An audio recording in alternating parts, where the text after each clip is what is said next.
दोस्तों, हम सब हर साल अपने पूर्वजों की मृत आत्मा के निमित्त श्राद्ध करते हैं, किंतु इस परंपरा से जुड़े कई ऐसे सवाल हैं जिसके बारे में बहुत कम लोग जानते हैं। आज हम इस वीडियो में यह जानेंगे कि हमारे हिंदू धर्म ग्रंथों और पुराणों के अनुसार श्राद्ध कब करते हैं, इसको करना इतना आवश्यक क्यों है, इसका क्या महत्व है और इसको करने के क्या क्या नियम हैं। चलिए ये सब प्रश्नों के उत्तर समझने की कोशिश करते हैं। दोस्तों, भाद्रपद मास के शुक्ल पक्ष की पूर्णिमा से प्रारंभ होकर कृष्ण पक्ष की अमावस्या तक 16 दिनों का समय श्राद्ध पक्ष कहलाता है। यह पितृ पक्ष के नाम से भी जाने जाते हैं। श्राद्ध करने की परंपरा वैदिक काल से ही जारी है। वेदों में देवों के साथ ही पितरों की स्तुति का भी उल्लेख मिलता है। रामायण और महाभारत में भी इसका वर्णन आता है। भगवान श्री राम ने अपने पिता दशरथ का श्राद्ध किया था और महाभारत में भीष्म पितामह ने युधिष्ठिर को श्राद्ध के बारे में बताया था, तथा गरुड़ पुराण में भी श्राद्ध का उल्लेख है। यानी श्राद्ध की परंपरा आदि काल से ही चली आ रही है। हिंदू मान्यताओं के अनुसार एक आत्मा को उसके कर्मों के आधार पर ही स्वर्ग या नरक की प्राप्ति होती है, परंतु स्वर्ग या नरक में पहुंचने से पहले आत्मा कई योनियों में भटकती है।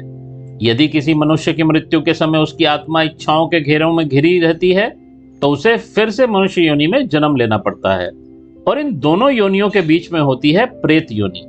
यह वह समय होता है जब व्यक्ति की आत्मा अपना शरीर छोड़ देती है और वायु रूप में वो पृथ्वी पर भटकती रहती है। ऐसी आत्माओं को प्रेत योनि से निकालकर आगे के चरण यानी पितृ चरण तक पहुंचाने के लिए ही यह पूजा अर्थात श्राद्ध किया जाता है। हिंदू शास्त्रों के अनुसार श्राद्ध की दो साधन क्रियाएं होती हैं। पहली पिंडदान और दूसरा ब्रह्म भोज यानी ब्राह्मण भोज।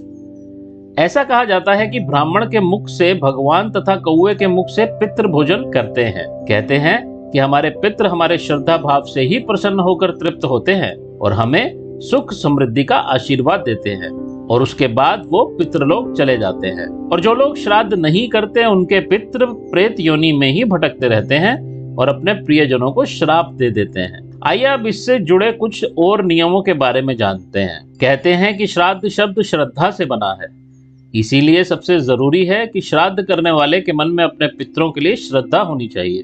जिस तिथि को उनकी मृत्यु हुई हो उसी तिथि को उनका श्राद्ध करना चाहिए। यदि पितरों की मृत्यु की तिथि ना मालूम हो तो ऐसे में अमावस्या को श्राद्ध किया जा सकता है। श्राद्ध वाले दिन ब्रह्म मुहूर्त में उठना चाहिए, जिसके बाद रसोई को अच्छी तरह साफ कर गंगा जल से पवित्र करना चाहिए। घर की महिलाएं शुद्ध होकर ही पितरों के लिए भोजन बनाएं। किसी ब्राह्मण को भोजन के लिए आमंत्रित करें। ब्राह्मण भोज से पहले किसी ज्ञानी से पितरों के लिए तर्पण करवाना अत्यंत जरूरी होता है। तत्पश्चात पहली भोजन की थाली से गाय, कौवा, कुत्ता एवं अतिथि के लिए 4 निवाले निकालें और इन सबको अर्पण करें। फिर घर आए, ब्राह्मण को आदर पूर्वक भोजन करवाएं और उसके बाद उन्हें वस्त्र और दक्षिणा देकर सम्मान सहित विदा करें। दोस्तों, अब हम बात करते हैं कि श्राद्ध में क्या क्या नहीं करना चाहिए। वायु पुराण के अनुसार किसी दूसरे के घर पर श्राद्ध बिल्कुल भी नहीं करना चाहिए। मंदिर या खुली जगह पर जहाँ किसी का स्वामित्व नहीं हो ऐसी जगह पर श्राद्ध किया जा सकता है। लोहे के आसन पर बैठकर कभी भी श्राद्ध के काम को नहीं करना चाहिए। श्राद्ध के भोजन में काला नमक, लहसुन, प्याज, चना और सरसों का इस्तेमाल ना करें। श्राद्ध करने वाले मनुष्य को साबुन या तेल का इस्तेमाल नहीं करना चाहिए।